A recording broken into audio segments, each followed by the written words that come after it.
many do you want? Yeah, did you want me to go? Okay.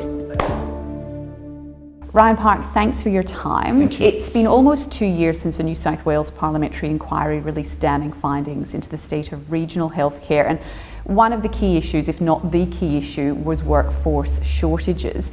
What are you doing to reduce turnover? Yeah, without a doubt, workforce is the biggest challenge I face, and it's what keeps me up at night. I've said from the very beginning that we're not going to be able to build through infrastructure out of the challenges we face in our health system, and it has to be focused on workforce. So we're rolling out a number of programs, including significantly increasing the rural incentive scheme up to $20,000 in some hard to fill locations. We're obviously rolling out our safe staffing reforms that will see a ratio-based system going into our emergency departments.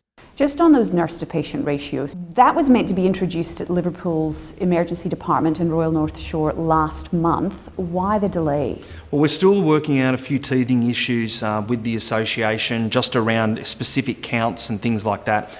I've said to them I'm meeting with them every other week, and we've been very clear that this reform will take some time. There's some challenges around treatment spaces and how they're counted, for example, in a new facility versus an old facility.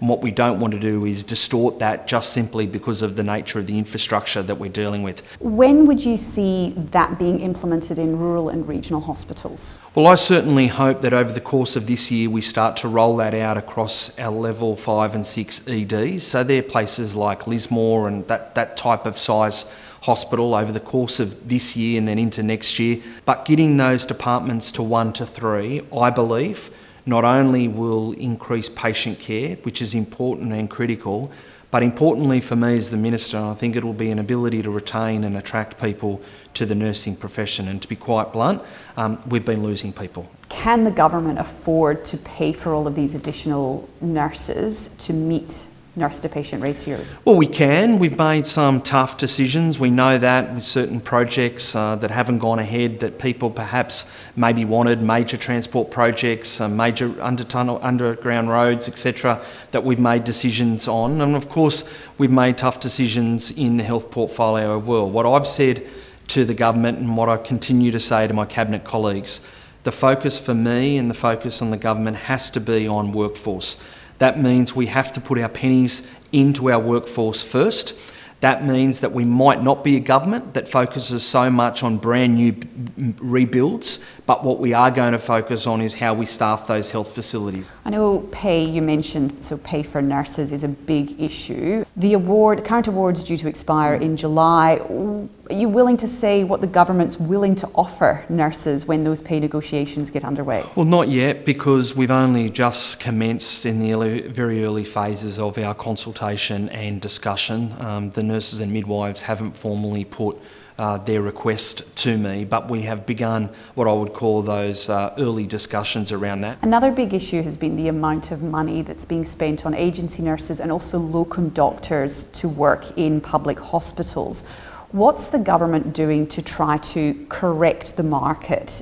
So the amount of money that someone can earn as a locum doctor or even an agency nurse can be 2 and 3 times the amount that New South Wales Health is willing to pay. Susan Pearce, the Secretary of New South Wales Health, is leading a piece of work around having what I'd loosely call a national price, or certainly a scope of pricing that we could do in this space. We are going to always need locums, and most systems will always rely on locums. So locums themselves are not the issue, and I don't want people to think that that's the case. The challenge is the distortion of pay. So we're doing 2 things. We're doing that national piece of work led by Susan Pearce, our Secretary, for and on behalf of other states and territories and the Commonwealth.